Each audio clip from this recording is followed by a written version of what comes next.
No matter if points are gained or points are lost, there will be much to discuss. For analysis regarding tonight's Winnipeg Jets game, here are Dave Manouk, Ezra Ginsburg, and your host, Drew Mandel. The Illegal Curve Postgame Show, presented by Play Now, the official sports betting partner of the Winnipeg Jets, starts now. Good evening, Winnipeg. Good evening, Manitoba. For all those joining us live this evening on our YouTube channel and all of our social media platforms, we say good evening, universe, and welcome to the Illegal Curve post-game show with Dave Manouk, with Ezra Ginsburg. I'm your host, Drew Mandel, here to discuss, stop me if you've heard this recently, another Winnipeg Jets victory.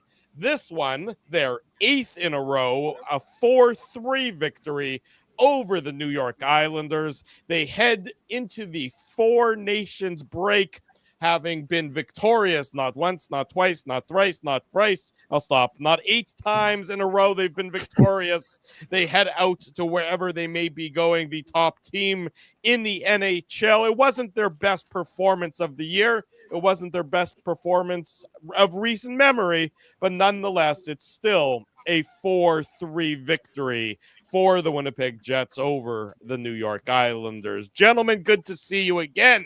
We were last together about 8.5 hours ago. We're going to be together again in less than 12 hours with tomorrow morning's Illegal Curve hockey show. So this is the second of 3 shows within a 21-hour period. It's great to see you both yet again. Just call us the Billy Mosienko of Winnipeg sports media, right? 3 shows in 21 hours. Yeah, 3 goals in 21 seconds. It's the same thing. Yeah, I like it. It works out with the math, right? It works out with the numbers. And you just mentioned it, Drew, not the best performance by the Jets tonight, but obviously that third period, guys, was enough to give the Jets a 2-goal lead. And obviously, the penalty kill comes up huge. We talked about it at City Place during the pregame show, right? The special teams advantage was clearly in the Jets' favor. And even though the Islanders had some dangerous looks, they weren't able to capitalize, and they made it interesting, obviously, with Kyle Palmieri scoring in the third period. But Connor Hellebuck flashed that leather on Casey Cizikas, made a big save there. And at the end of the day, guys, it might not be a Picasso, but the Jets will take it going into the Four Nations break.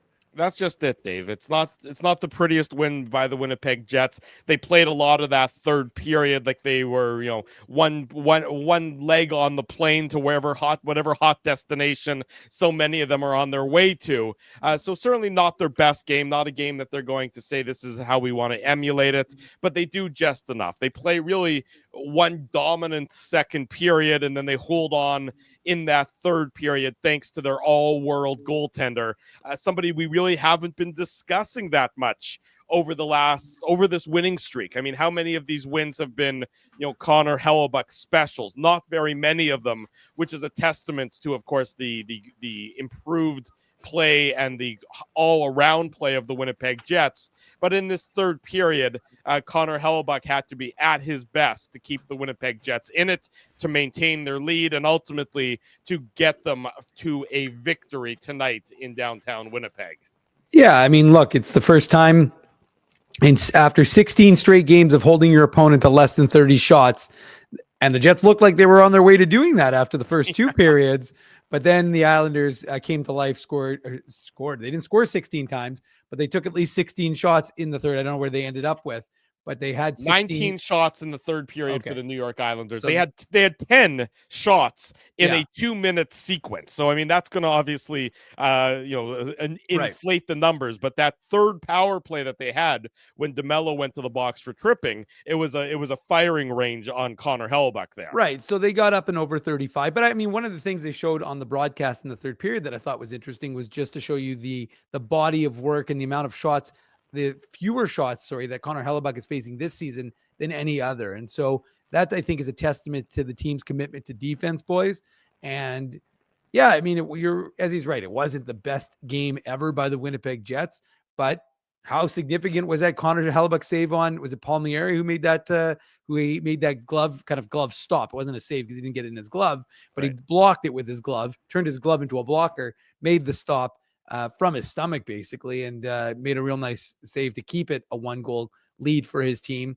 And yeah, he comes up big. That's the reason why he's the number 1 goaltender in the NHL, is that you can sometimes need to rely on him, right, Ezzy? So yeah, it was an interesting hockey game overall. It was one of those games where, think about what we talked about today on the special edition of Illegal Curve. We talked about an Islanders team that doesn't score very often.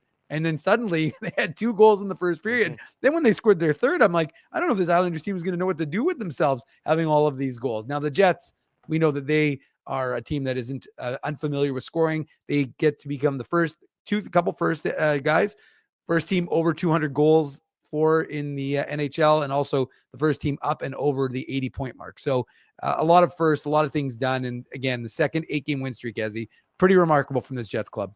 And I'm aware that I'm not using my Shure microphone, so all those comments, yes, I'm in a well, it's echoey.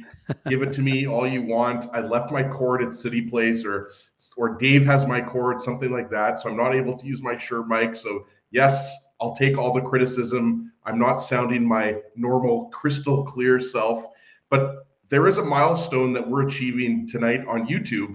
It is video number 2000 for the Illegal Curve boys. So that's significant.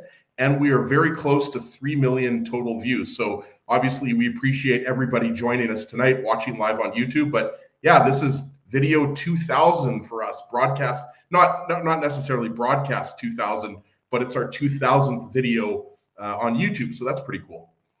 There you go. As you pulling out the random Dave M-esque facts that usually Dave, we rely on Dave for those kind of insights, but as he decided to play the role of Dave Manouk on tonight's Illegal Curve post-game show, it's presented to you, of course, by our friends at Play Now. As soon as Scott Arneal is at the podium, we will bring him to you live here on the post-game show like we do. It's going to be the last time for a couple of weeks that we all get together to do these post-game shows. So enjoy it while we have it, because it's going to be 15 days until the 22nd of February, the Saturday night, when we're going to be live at Boston Pizza for a Saturday night edition of the Illegal Curve watch party and the Illegal Curve live on location post-game show, that we're going to get back together and do it again. So you can stay tuned for that, of course. Much more to come here on the post-game show.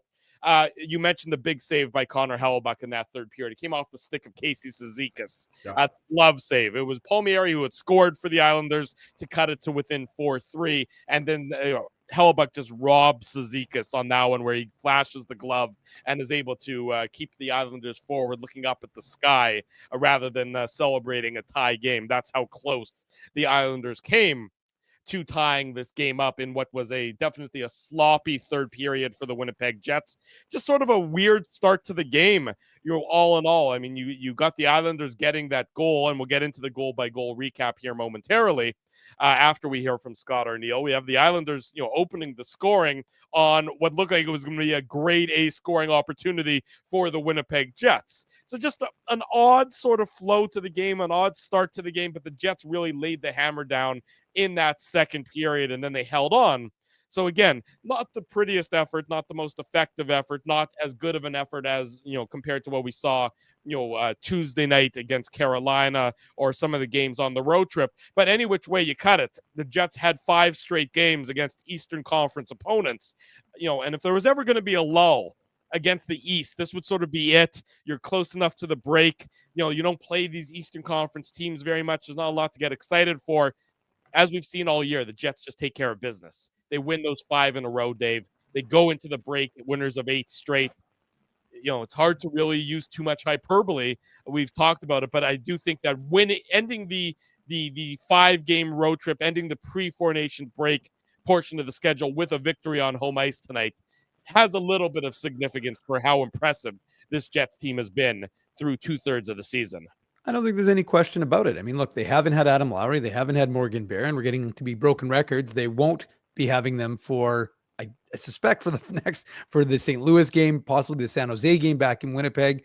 So to me, the fact that they've continued to just not miss a beat, get guys into the lineup. Brad Lambert comes in, he plays, gets his first point of the season. I thought he had a couple of rushes or a couple of plays, I should say, where he was noticeable. And I just think that this is a Jets team, Drew, that you didn't want to see them. Like, again, it wasn't a traditional Jets win, but also the Islanders have been very good, right, Ezzy? So you have to give them credit. But to me, that one of the things that you would want to see from this Jets club is the fact that they kind of buckled down in that middle frame, got things back kind of to playing a little bit more like Jets hockey. And yeah, they're going to go into the break knowing that they've won 8. They've become the first team to over 80 points, and they've given themselves additional points in the standings bank. So yeah, and remember, one of the key points that I think we're kind of leaving out is it's going to be a crunch from the end of the Four Nations to the playoffs. But the Jets, because they've played so many more games, not so many more games, but more games than other teams, won't have nearly the congestion that maybe some of these other teams that have played less, like Dallas or Colorado. I don't know if Colorado's played less. They probably have, but maybe not by much. But the fact of the matter is the teams that have 2 or 3 less games than Winnipeg to this point may have a little more congestion coming on the other end of this Four Nations tournament. The Colorado's played 56 games, so is the Jets. In fact, I think the Avs are in action tonight. They're 4-all against Edmonton. So Colorado will have actually played an extra game than the Winnipeg Jets, which is sort of I think Dallas is 2 or 3 less than Winnipeg. Yeah, Dallas is at 53 games, and then the LA Kings are actually at 51 games, so they're way behind the Winnipeg Jets. But you're right, Dave. You look at the schedule when they come back, it's not as crazy as it could be. It's usually 3 or 4 games in a week, but that's sort of standard operating procedure. There's not any of the 5s and 7s or 6 and 8s, or that we've seen really in the real significant part earlier in the schedule when the Jets just seemed like they were absolutely being ground down by the schedule. They shouldn't have that for the final 25, 26 games of the season, Ezzy. And this is a rare case where Jets fans are actually hoping or cheering for the Colorado Avalanche, because the Jets have such a big lead on the Avalanche. They're not a threat. It's the Oilers who you're trying to beat out for tops in the Western Conference, right? So I would think that the Jets fans would probably be happier with a clean Avalanche win as opposed to the Oilers getting a point or possibly 2 points. I think we're going to go to Scott Arneal right away here. Yes, I believe indeed we are. Here comes the Winnipeg Jets head coach, Scott Arneal. It's gone? How come? Huh? This time. So you tell the guys if they made it 8, they'd get 2 weeks off, or what? Yeah, you know what? The way the first period started, I wasn't sure some guys had already taken off. But no, you know what? It's a great way to go out. We finished this on a real good note, and against a desperate Islander team, and found a way to get ourselves another 2 points. What went into turning the tide in the second and taking over? Yeah, we just didn't have everybody on board. We weren't quite engaged. Gave up, I think, 4 odd man rushes, something that we're not, we don't usually do those type of things. And, we really got back to getting our F3 over top of people, making sure we had numbers, kind of eliminated that. And then we got playing a lot faster, way faster than we did in the first. Cole Perfetti was asked sort of what this team has learned. He was talking about, well, hey, Januaries of years past, there have been little dips, but there hasn't been a dip here. You're on an 8-game win streak. And he said that it was about not letting the last shift affect the next shift. Is that what you're seeing from your team, and how are you instilling that in your guys? Yeah, I think that, you've heard me say it enough that you learn your lessons as you play the games. You win games, you learn things. There's areas you need to improve. You lose games. You have to move forward. But the biggest thing this group has done is put stuff behind us, whether win or loss, whether you individually had a great game or a bad game, like you mentioned, whether it's a shift, but we talk more about game to game. How we respond the next night is what I've always tried to, pound away here, and just making sure that, you do your homework, we do our teaching and whatnot when things don't go well, even when things go well.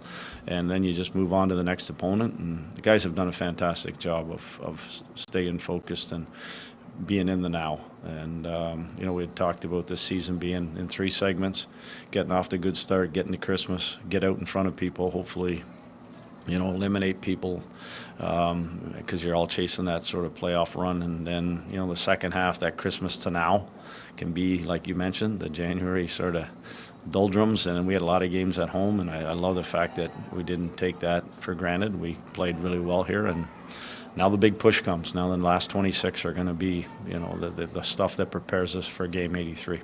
Last one from me is about a very small picture thing, not the big picture at all. End of the PK, 2 seconds left, 3 forwards, 1 D, so DeMello can come in and complete that. I don't think I've seen that very often. What goes into choosing that? More so that when they come out now, it works better when you win the draw. But at the end of the day, it has more to do that sometimes you get caught out with 3 defensemen, and no disrespect for all the defensemen out there, but they don't always know how to play forward, and sometimes it's a scramble. I don't think I would have done it if there was more than 5 seconds, but it just allows him to get right in the play right away and kind of end it, and get our normal units out there. After the morning skate in Washington, you were asked a question, and part of your answer was, I think there's a perception that our team is just about a Vezina goalie, that's all we are, but it's a disservice to your team. Throughout this 8-game win streak, how much do you think that points and reinforce? Because you've won in so many different types of ways, not just 2-1 games, if you happen in so many different fashions.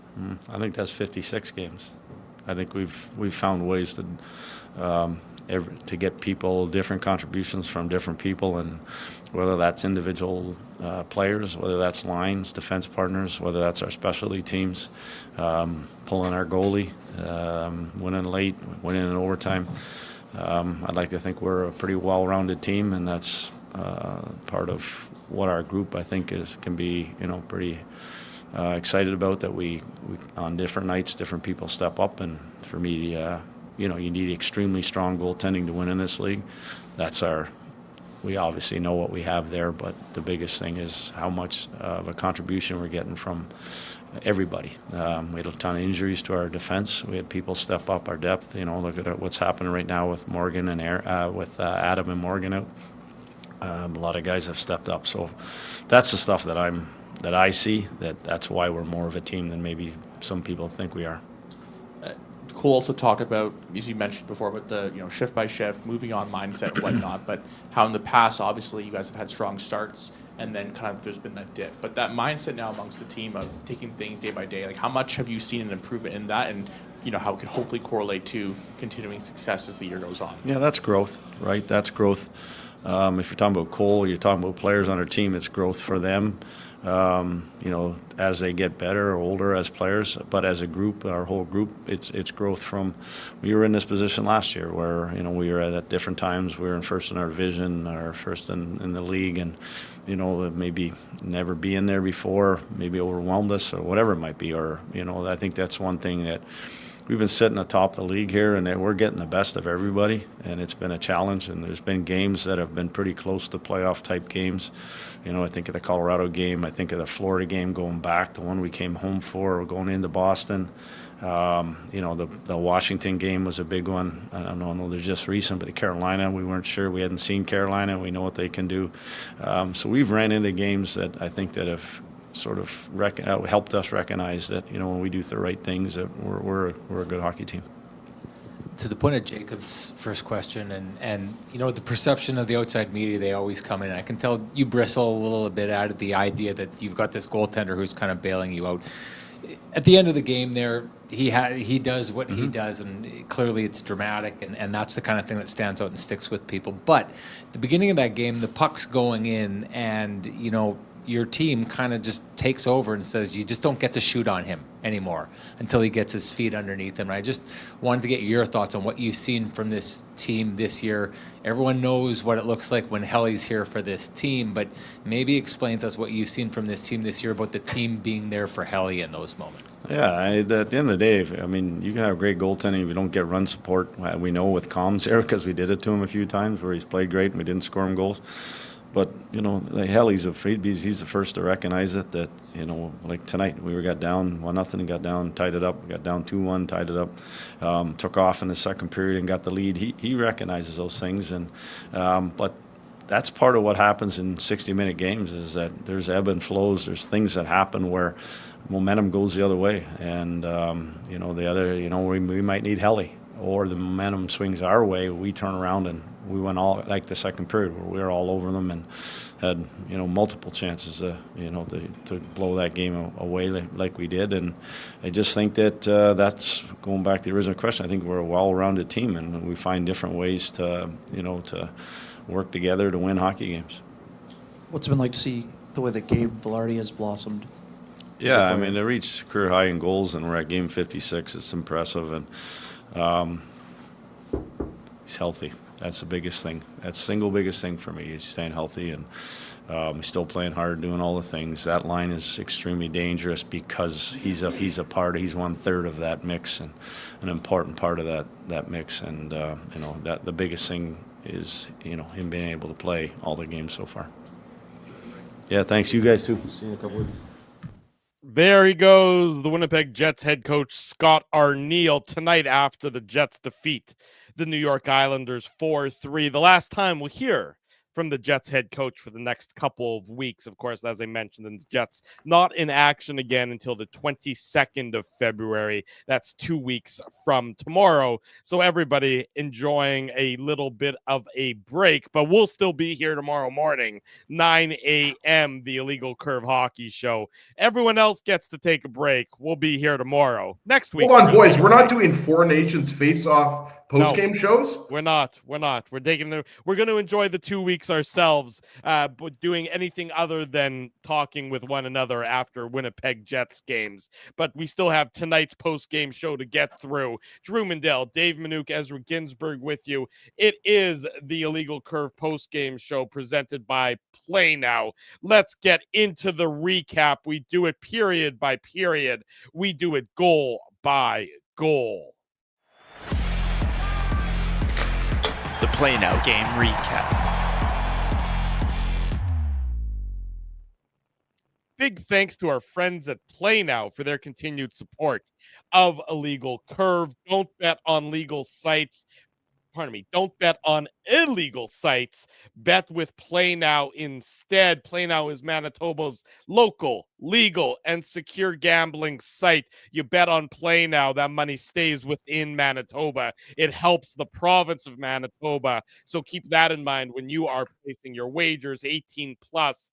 Enjoy responsibly.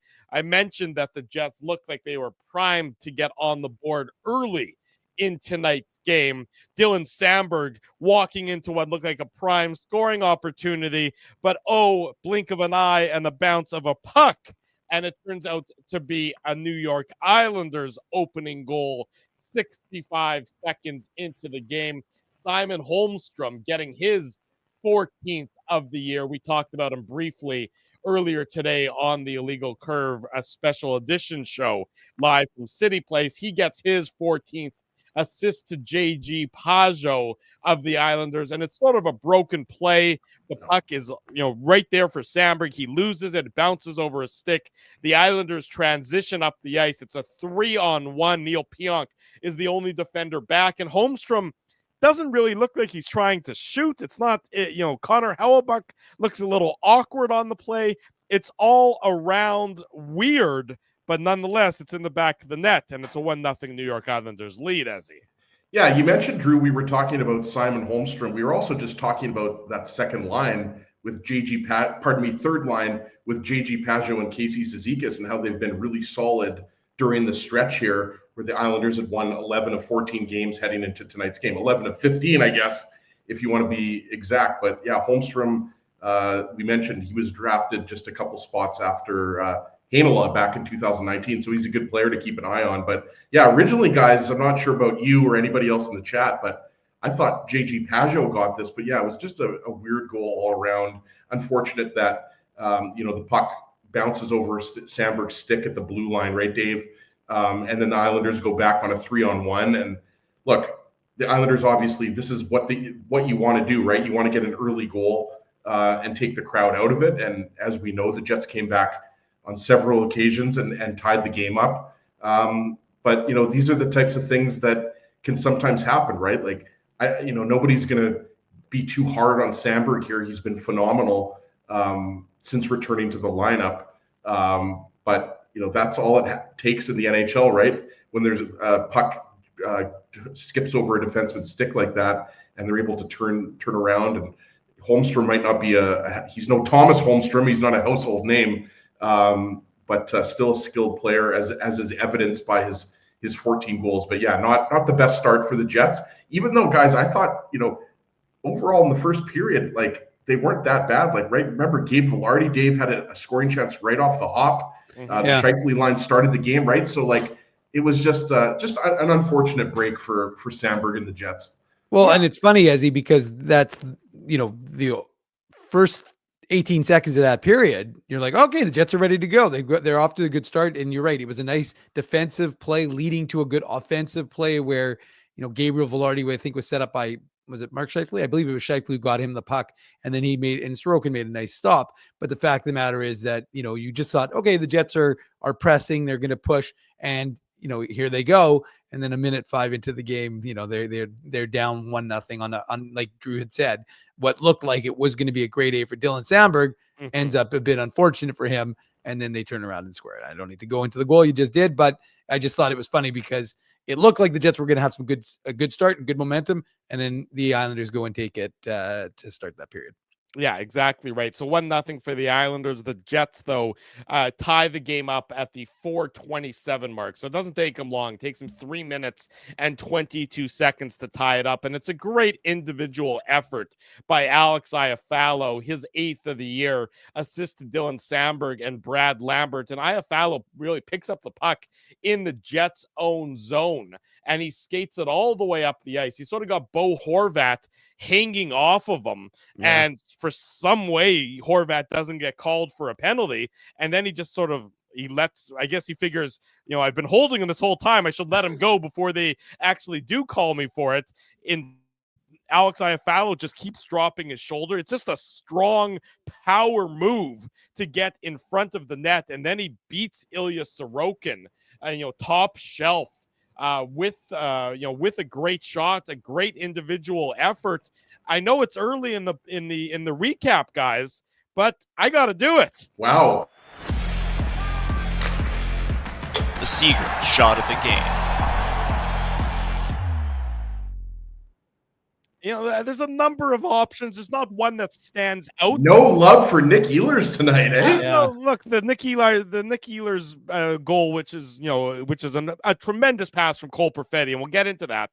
I just think that this is an individual effort you don't necessarily see, and I'd love to give Alex Iafallo a little. By the way, Dave, it's the Seagram shot of the game, not the Drew shot of the game. It's true. It is the Seagram shot of the game. Big thanks to our friends at Seagram's for their continued support of Illegal Curve Hockey. Seagram's 83.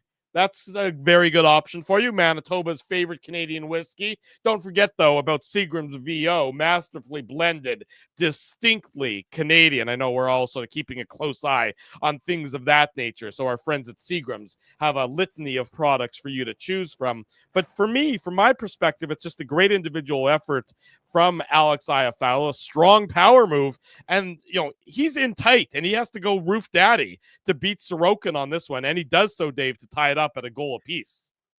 And I think the most important part of this, Drew, is that he was using his backup hockey stick. It wasn't his original one. So kudos to the Jets equipment staff. And it was something we noticed in the press box because at 15 seconds before this play started in the Jets' end, Iafallo was without a stick. He was circling the zone because Neil Pionk had lost his stick. So Iafallo actually handed his stick earlier in the shift to Neil Pionk. And then Iafallo was just trying to, stay in the lane and try and create some chaos. Then when there was an opportunity, Eric Comrie actually handed Alex Iafallo's stick to him maybe 10 seconds before he got this opportunity. And I mean, first of all, it's a great individual effort. What the hell was Bo Horvat doing, though? I mean, Bo Horvat had great question. Honestly, I understand he's coming from behind, but he takes a very weird angle, and then rather than bodying him off the puck, he kind of goes behind him. And he sort of pushes him towards the net. Yeah, it was just a very unusual play by Bo Horvat. I thought he actually didn't have a very strong game.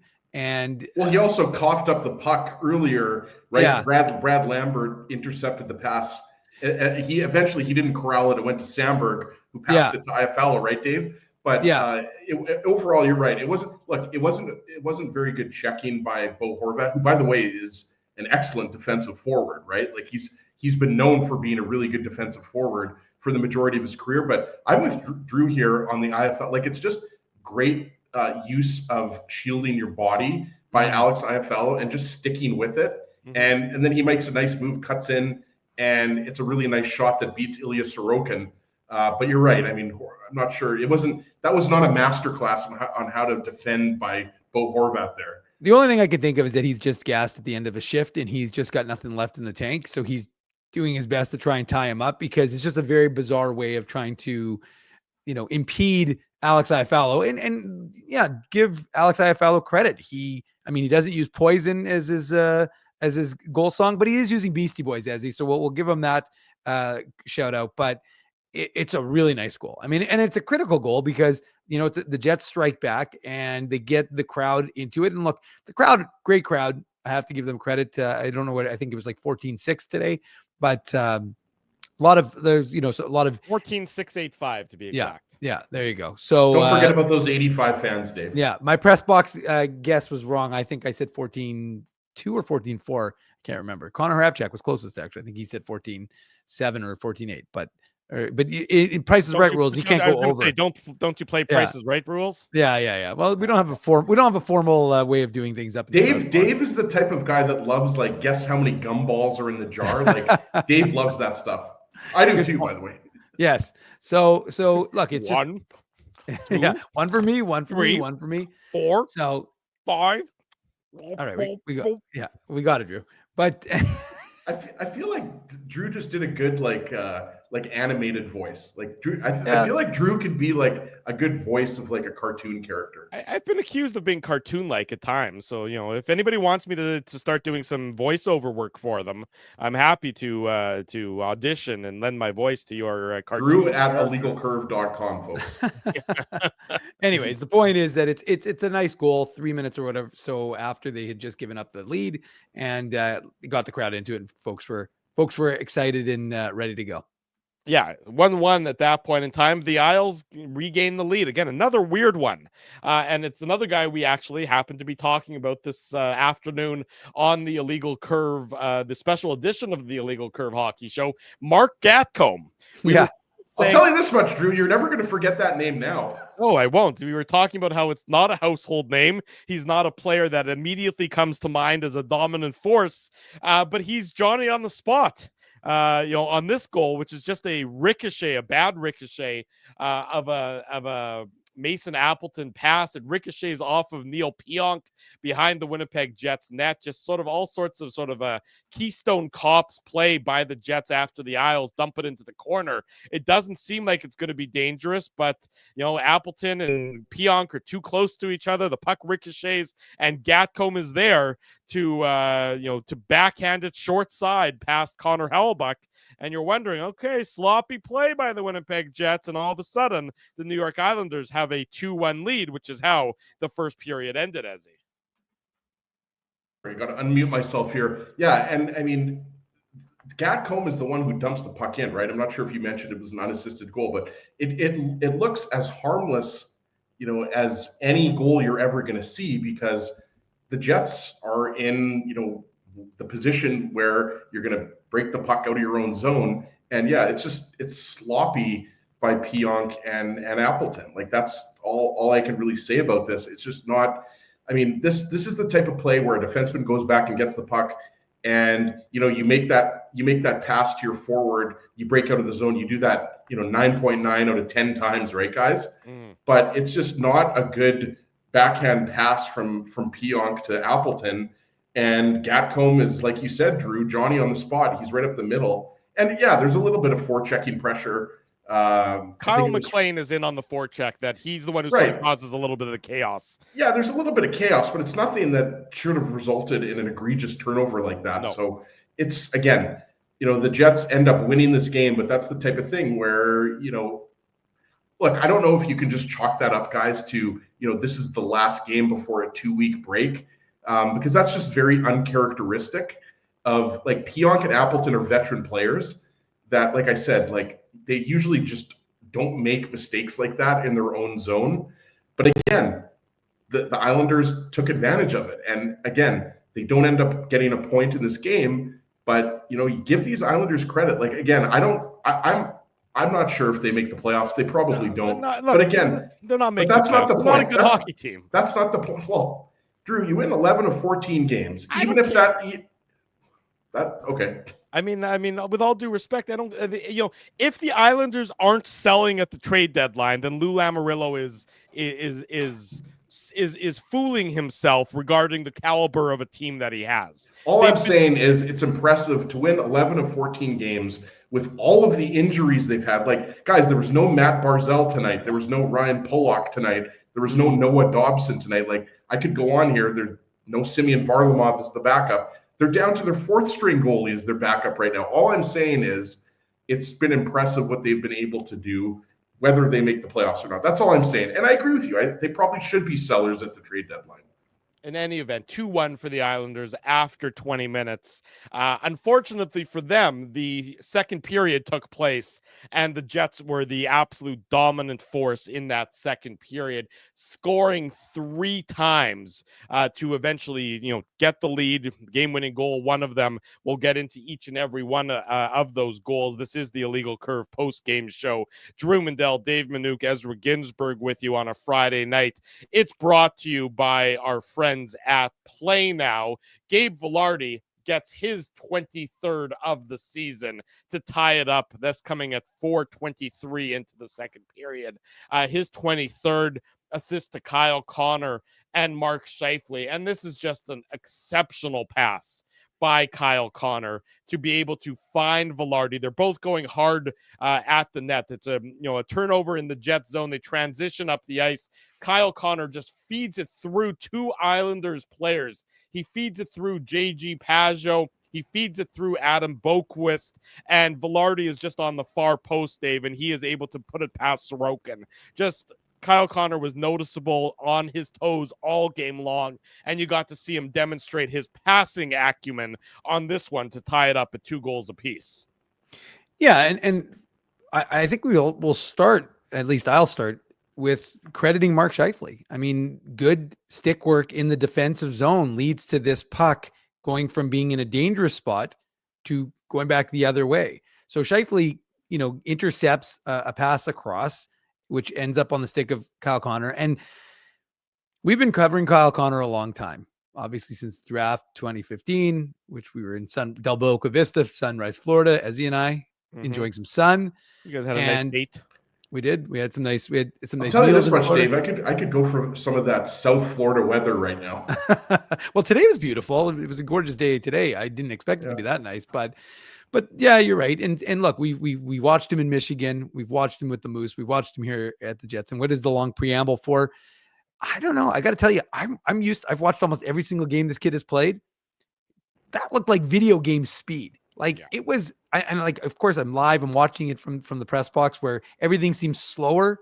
And even though everything seems slower, I just couldn't believe how quickly he accelerated from the Jets end into the Islanders end, and then fed that pass across beautifully to Gabriel Vilardi, who makes no mistake of it, gets it in, and nice. Of course, folks like the Macarena, so the Macarena is going crazy. But I'm not going to dance today, folks. By the way. Good. Asking. Yeah, but well, actually, I didn't see anybody asking, Drew. But anyways, that doesn't matter. No, Matt, I'll be honest. I would like to see it.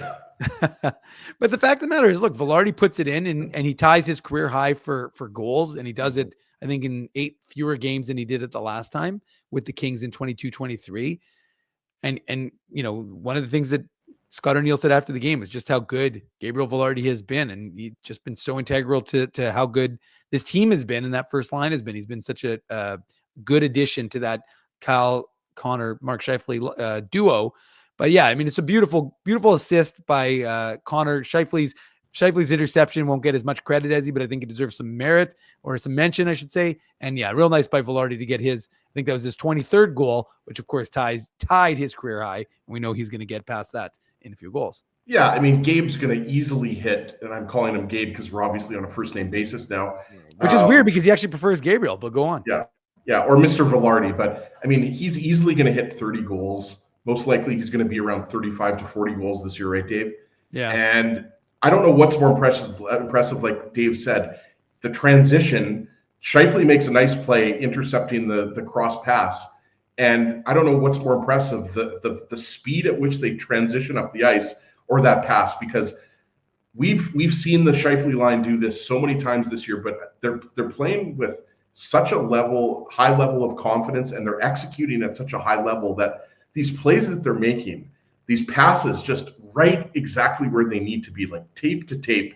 These guys have found, like, to say that this line has chemistry would just be a massive understatement. Like, they've had the chemistry since the early part of the season, if not, going back to last season, when obviously they didn't have the impressive advanced stats that they have now, right, guys? We know that this line, the biggest improvement that this line has made has been on the defensive side of the game, right? But just an incredible pass. Again, precision pass is the way I would explain that. And obviously, maybe, Sorokin, he'd like to have that one there because he is there, but he's going right to left. But it's a pretty damn nice goal. So I don't know if you're going to blame, if you're the Islanders, you're going to be too upset with Sorokin here. To me, that's just all about the Jets' transition speed and just how well the Scheifele line is executing. Like, guys, all 7 goals tonight were at even strength. Like, there were no power play goals tonight. No, it's weird. Which is funny, as just to finish that point, because when we talked about it this afternoon, we had said, if this ends up being, I don't think that we said this exactly, but if this ends up being a special teams game, even with the improved play for the Islanders, that's to the Jets' advantage. And like you said, it's rather remarkable that all the goals were, in fact, at even strength.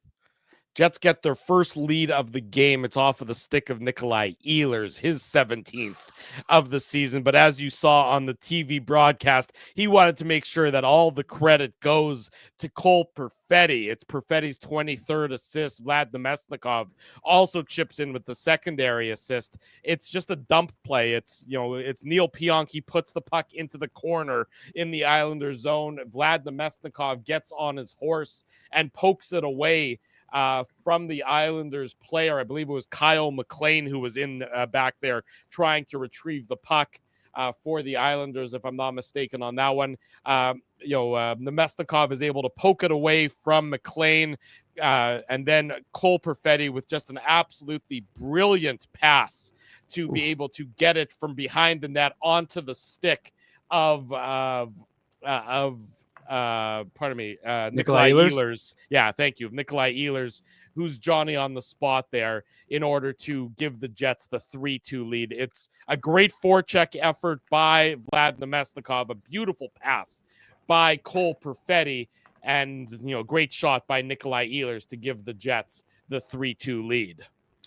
Yeah, I mean, guys, you just mentioned brilliant, Drew. Like, I know with the higher minds on this show, you don't throw that around lightly, but this really is a brilliant pass by Cole Perfetti, and it's like all Nikolai Ehlers wanted to do was give him all of the credit. And you have to love, guys, how much fun these guys are having on the ice, right? They're obviously having the most success that they've had all year long. We know that. I mean, Perfetti went through that long goal drought, but since he was hard on himself and since he said he was going to be hard on the opposing teams, we've just seen a different player flat out, right? 9 points in 7 games now, I believe.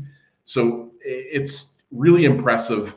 And there's not much more else you can say, Dave, on this goal. I mean, it's a behind the back pass. It's the Jets' second line versus the Islanders' fourth line. So it's obviously we talked about that this afternoon. And that's a mismatch. An area for a mismatch. Exactly. That's a huge mismatch. You're absolutely right, Drew. And, again, the top 2 lines now, just the way they're executing, like, we saw some pretty goals tonight. Like, we talked about it. This was not a dominant Jets win. The Islanders almost got a point in this game, guys. So, it's just really impressive what they're doing. And, to what we were talking about earlier, and Scott Arneal was asked about this after the game, we played it. The way they're finding wins, and the fact Davis talked about this a lot, the Jets get down a goal, they get down 2 goals, or, they're down a goal and then they tied up, but then they get down a goal again, like they did tonight. They just come right back and make a nice play, right? Like, and that's the sign of a really good team, that they know they're down whatever the period is or whatever the deficit is. They know they have enough skill and they have enough confidence in their ability, to get it done. And that goal was as impressive as they get. And I've just been so impressed with Perfetti's play over the last couple of weeks. No question about it. Sorry, Dave. Go ahead. No, I mean, not much to add other than we just see again, we said today, right, Drew, we were like, oh, well, it's 6 games. Well, now that's the 7th game where you're noticing Cole Perfetti more and more. There was a play in the neutral zone where, I mean, I think he was called for a penalty, but still you like the fact that he was being physical. And, physicality sometimes will lead to the penalties. Of course, that's not ideal, but at the same time, he was engaged in that pass was brilliant. I mean, it was, again, we're not cheering in You the can't press say box. brilliant, Dave. Drew No. already said brilliant. You got to find another word. You can describe it as brilliant. I'm okay with Superb. Our buddy Kenny Weeb on X called it exquisite. it. That works too.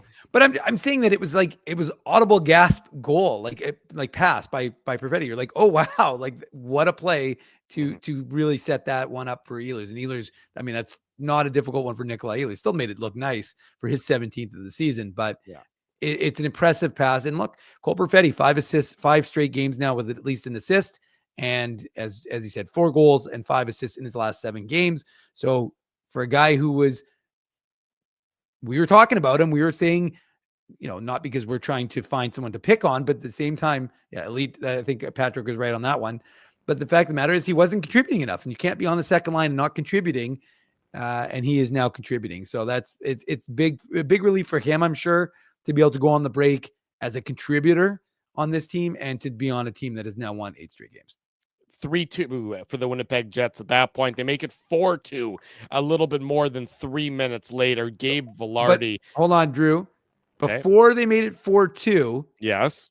Again, I like to highlight the defensive plays, Ezzy, because even though they don't show up on the score sheet, they are critically important. And David Gustafsson was able to get back. And again, like I said, I don't remember who was the Islander who was in the position, but he basically comes and he intercepts what would have been a grade A chance for the Islanders with a good stick. And he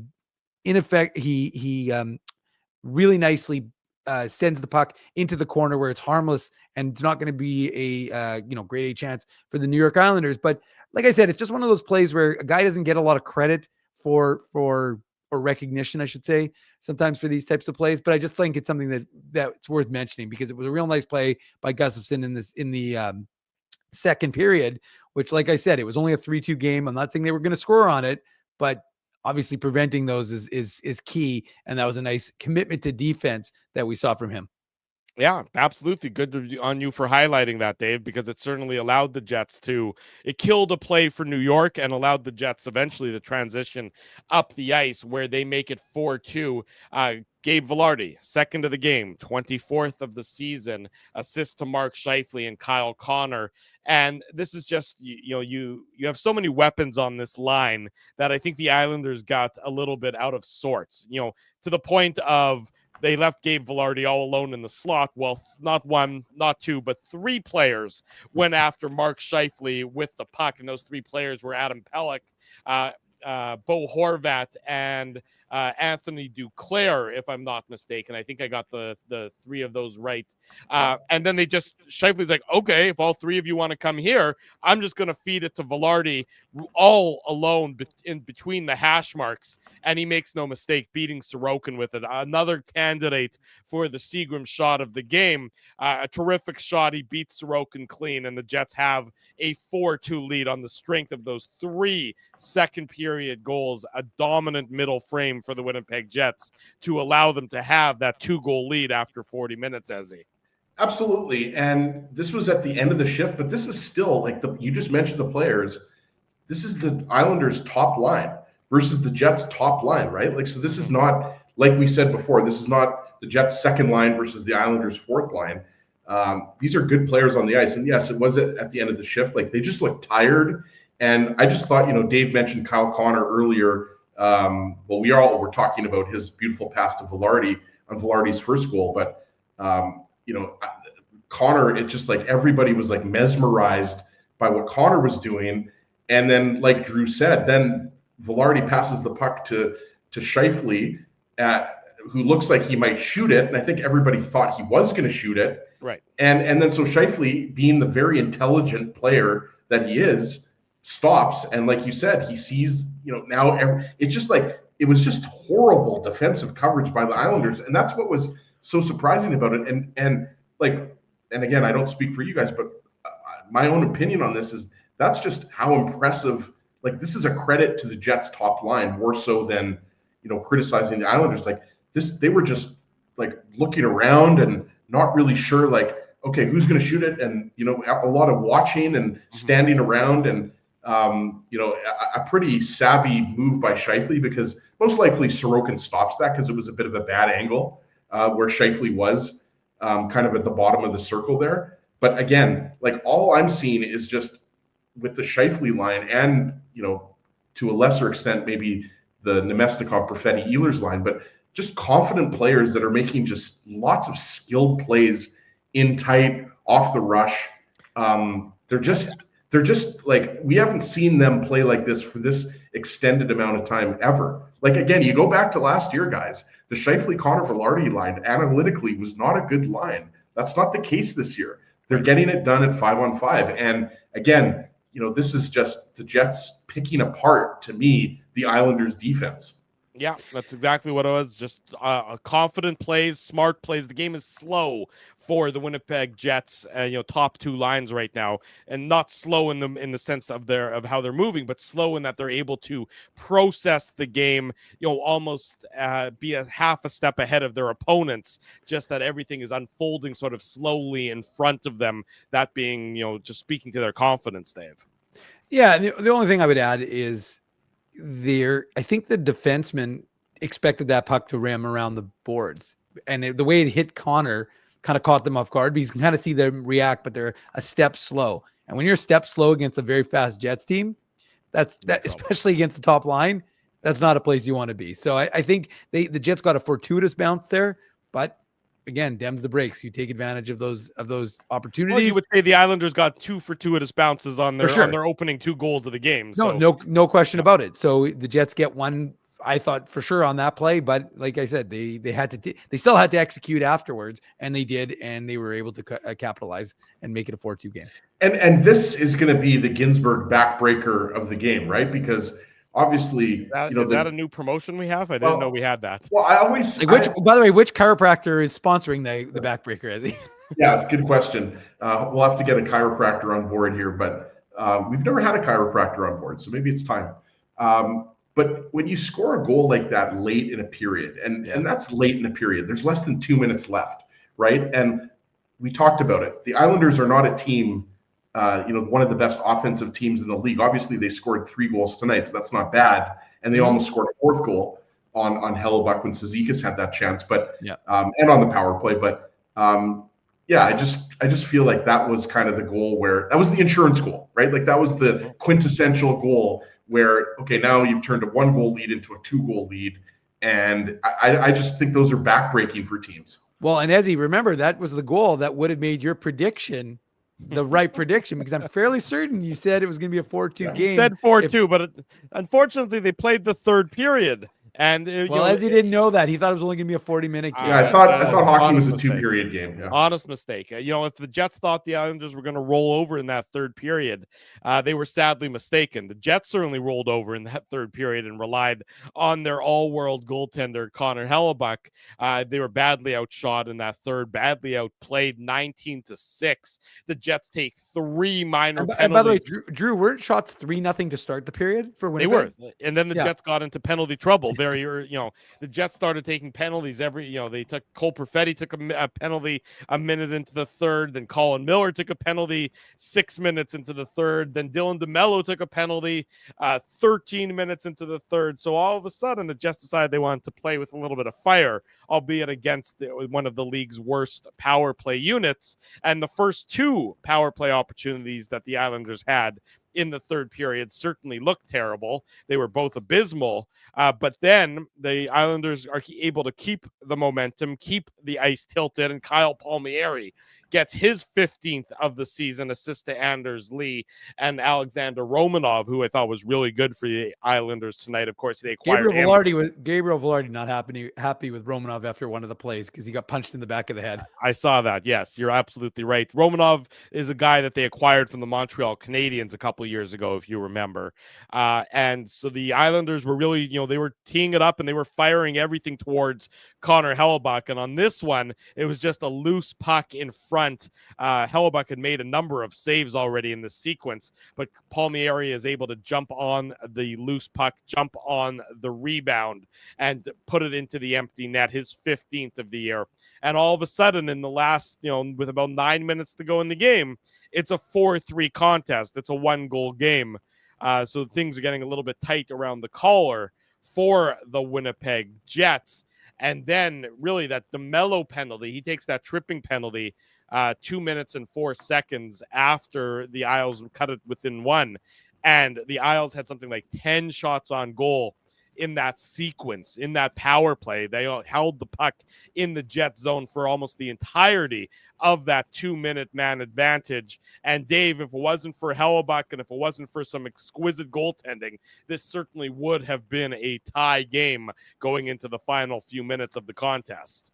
I don't think there's any question about it. I mean, he was being just inundated with shots, and it was relentless by the Islanders. And it felt like we were watching a Hurricanes team, because it was a light show by them, just in terms of firing that many shots on net. But again, that's why you pay Connor Hellebuck the big bucks. He's the big man on campus. And again, that save, you'll be seeing that save on the highlight reels on Cizikas. On Cizikas, because it was. I mean, again, it's no great insight, but I mean, it was a game save. Well, it prevented the game from being tied. And this is a Jets team that we know going into the third period, when they're up, they don't lose any games so far, I don't think, this season, or I think have they in overtime. They haven't lost in regular. I think they're now 29-0-2, or maybe 30-0-2 after leading after 40 minutes. I didn't think it was that high. I thought it was 23. I thought it was 20. To be honest with you, I thought it was 22-0-2 when leading after 2. But I'm sure it's out there, Drew. But the fact of the matter is that they don't generally have even games where their Jets are now 30-0-1 when leading after 2 periods. Wow, that's unbelievable. That is unbelievable. Impressive.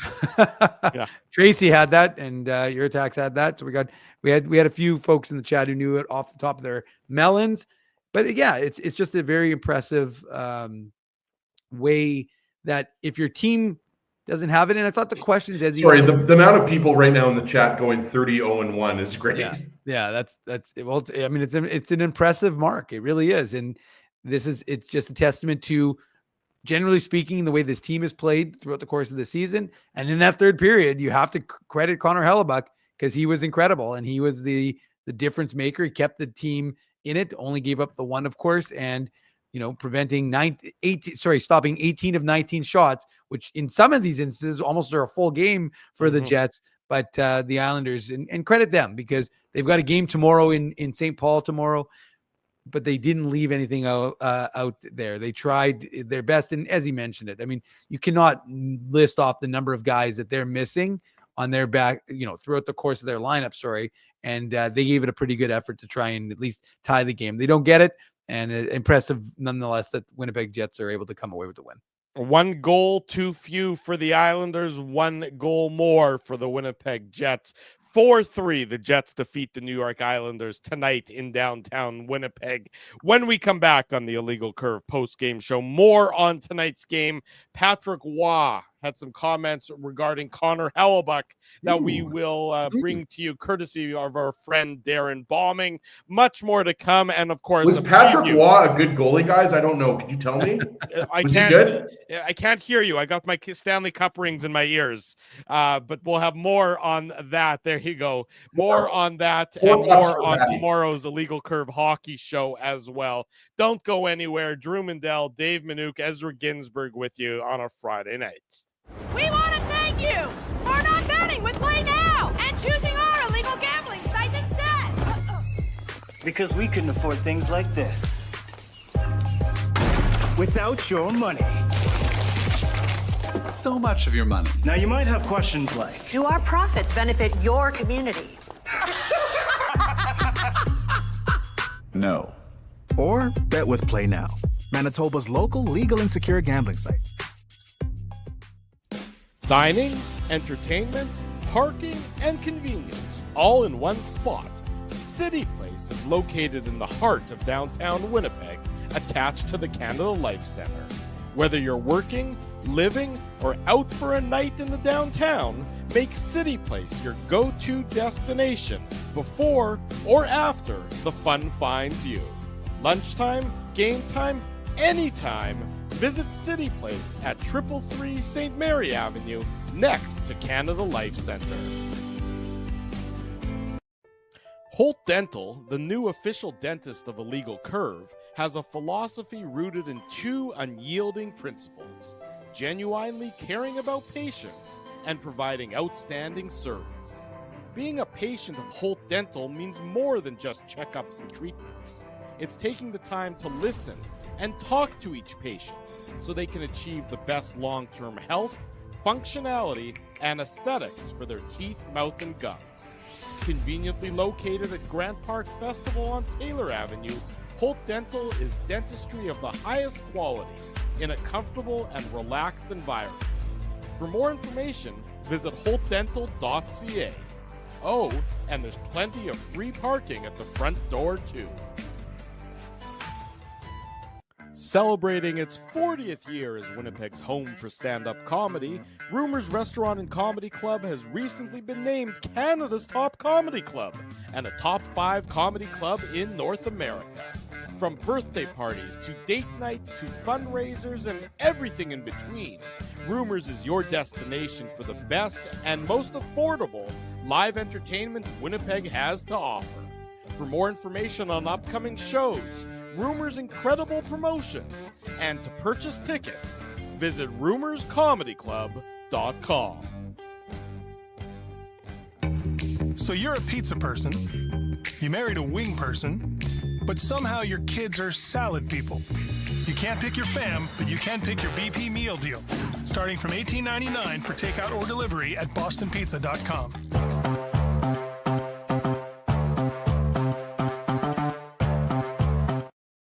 20 minutes before the top of the hour, welcome back to the Illegal Curve post-game show. Drew Mandel, Dave Manouk, Ezra Ginsburg. Reminder, 9 a.m. tomorrow.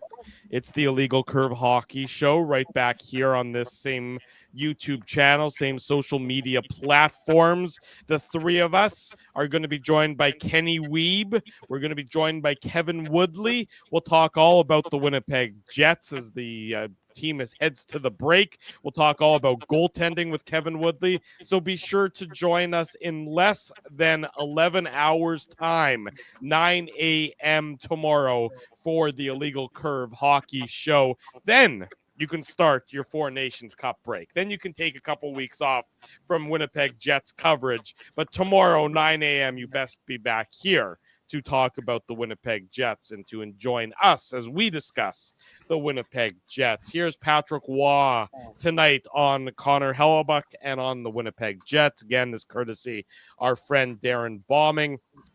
Quote, talking about the last 10 minutes of the game, do you sort of tip your hat to Hellebuck a bit? You're right. And then we had chances, said Patrick Waugh. The first power play, we didn't do very well, but the second and third one, I thought we did really well. I mean, we had our chances, and he made some good saves. Sometimes the puck bounces your way, sometimes it does not, and tonight it did not. And then he was asked about the Winnipeg Jets' top line, the Mark Scheifele line. What makes that so difficult? Here's what he had to say, him being Patrick Waugh. I don't know if it's just their first line. I mean, I think they got 4 lines that skate well and play well, and they play the right way. So they're really well coached, and they do a really good job with that group. So there's the head coach of the New York Islanders giving praise to the Winnipeg Jets, a Winnipeg Jets team that heads to the break. The first team in the league to have gained 80 points so far this season. Amazing numbers for the Jets. 39, 14, and 3 winners. That's insane. In a row. You know what the amazing part is? There's 26 games left in the season. Let's say the Jets go 13 and 13. Right? There's not even a point of using that number though, Drew. You have to keep it at like something that is reasonable. If they go 18 and 8, that would be almost below our expectations for this team, right? But that's more realistic. Well, but my point is, if they go 500, they win half of the remaining games. they still are going to finish with 107 regular season points, which is an Drew incredible bring this number. up at City Place, Dave, by the way? We did, Yeah. but I mean, I think it needs True. to be reiterated that when you're at 81 Does it? points, it does a little bit. It does. When you're at 81 points after 56 games,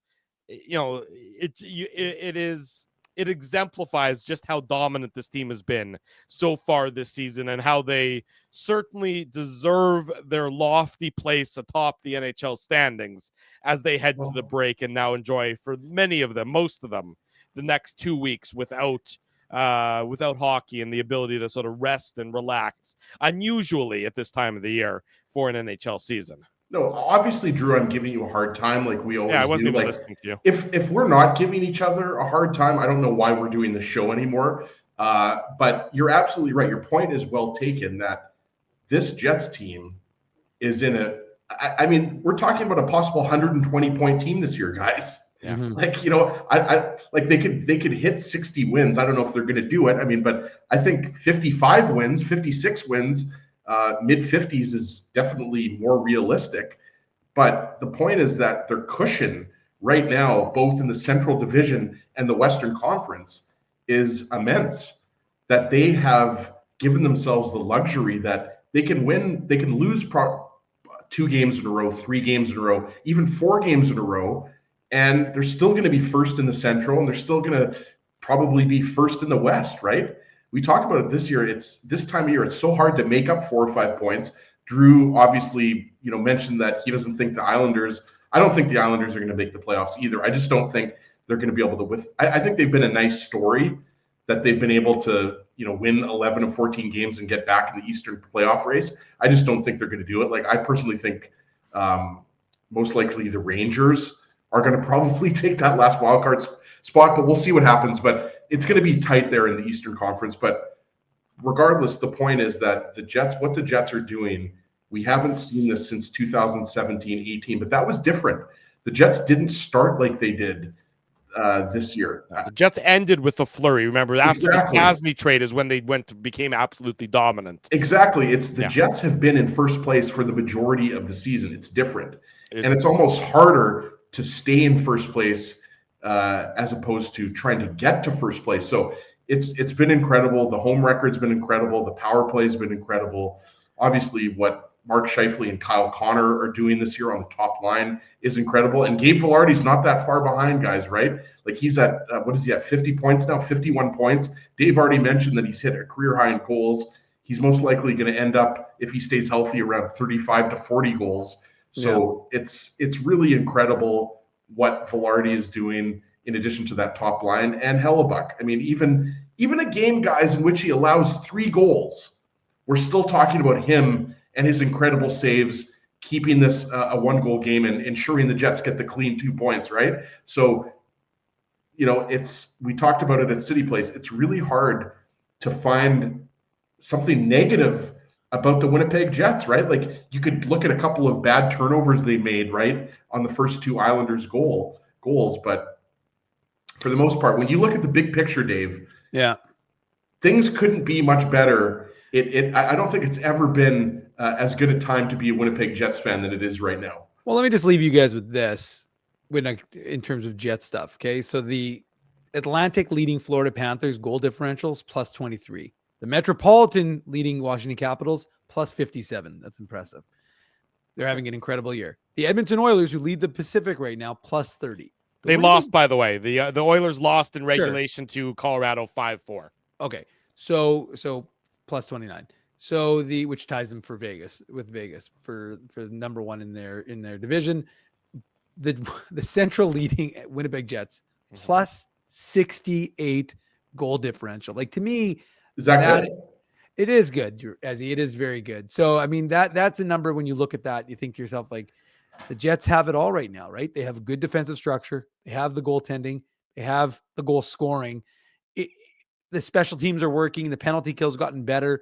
So, and obviously the power play is phenomenal. The break is going to be important. Scott Arneal talked about it this morning after media availability or during media availability, saying just how important it is to get Adam. Think about it. If they didn't have this 2-week break, if they were just doing an all-star, 3, 4, 5 days, whatever it's going to be, Adam Lowry misses another 3-4 games. It's still possible he's going to still miss some games on the other end of the break when they come back and play in St. Louis and then home to San Jose. But the fact of the matter is you potentially lose Adam Lowry for another 4, 5, 6 games, depending on what happens with that. So instead, they give him time to heal up, Morgan Barron time to heal up. And let's be realistic, as well as they're playing, a lot of their guys are going to get a chance to heal up. So it's an important time for a break. Now, they may be on a break, and I'm not going to do a Manuk Moose Minute because the Moose haven't played for a while, but the Moose are playing 6 games over the next 8 days, which means you, people watching this show, not you, Drew, not you, Ezzy, but the people who are in our chat. I've already had someone email me for tickets, although they weren't very specific when they want to go to that game, which games they want to go to, because the Moose play tomorrow at 2 and then on Sunday at 1. Then they play a couple games during the week. So if you want to go to those Moose games, please send me an email. I'll be there a week from Monday. I'll be there for the Louis Riel Day game. There you go. Send me an email, dave@illegalcurve.com. You can put a note in the chat, but I may not notice it. So send me an email, dave@illegalcurve.com. Let me know which game you want to go to, how many tickets you need, and I'll fire you back some tickets, and we'll send you to the Moose game. Well, Dave, Drew's talking about a week from now. Who cares about that? I'm going to be at the game tomorrow. There you go. And the joke is on you. I was going to say the joke is on Drew. You're not going to get in on the free pierogies. It's Manitoba Made Day. Yeah, so Ezzy will be warming up the pierogies they give him for free, unless it's a voucher, which would be unfortunate for Ez because he won't be able to eat the pierogies there. But I've been at the pierogi game before. On your way out, they hand you a bag of pierogies.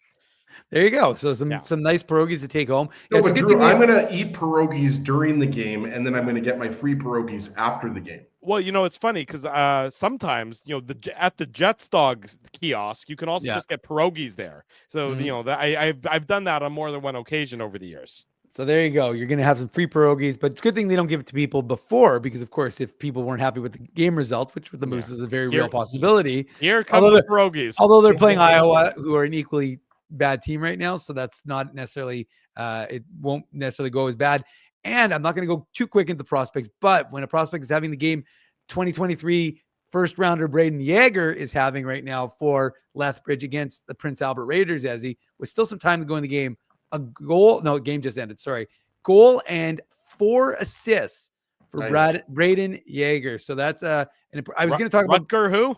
Yeah, I was going to talk about Kieran Walton. He had 2 goals and an assist. I was going to talk about Kevin Yee, who had a goal and assist. Those 2 guys, 2 best friends, went up against each other in the OHL. But then we got to give some love to the WHL. Brendan Yeager, goal and 4 assists as Lethbridge rolls over Prince Albert 6-1. Well, that does it for us tonight here on the Illegal Curve post-game show. We remind everyone to join us tomorrow morning, 9 a.m. That is coming up rapidly, a little bit more than 10 hours from now. It's the Illegal Curve Hockey Show. The 3 of us, Ken Weeb, Kevin Woodley, all the chatters, all the comments. Be sure to join us 9 a.m. tomorrow for the Illegal Curve Hockey Show. If you haven't already done so tonight, smash the like button, subscribe to the podcast, subscribe to the YouTube channel, give us your feedback here, there, and everywhere, and tell your friends and family the best place to be after each and every Winnipeg Jets game. And again, on Saturday mornings is the Illegal Curve YouTube channel. We had a lot of fun this afternoon at City Place. Thanks to our friends at City Place for having us down there. We had a lot of fun tonight. We're going to have a lot of fun tomorrow morning. And again, we're going to have a lot of fun 2 weeks from tomorrow, the 22nd of February. We'll be at Boston Pizza for a live on location post-game show and a watch party for the Jets and the Blues game. So a Saturday night get together coming up in a couple weeks time. That's the Jets' first game back after the Four Nations Cup break. So we're looking forward to that one. Big thanks to all of you, all of our sponsors who make the show a possibility. Our friends at Rumors Restaurant and Comedy Club, our friends at Play Now, Holt Dental, Boston Pizza, City Place, and Seagram's support these fine businesses because of their continued support of Illegal Curve Hockey. For Dave Manuk, for Ezra Ginsburg, I'm your host, Drew Mandel. IllegalCurve.com has all your latest post-game coverage until 9 a.m. tomorrow. We wish you good night and good luck, and thanks for watching the Illegal Curve post-game show.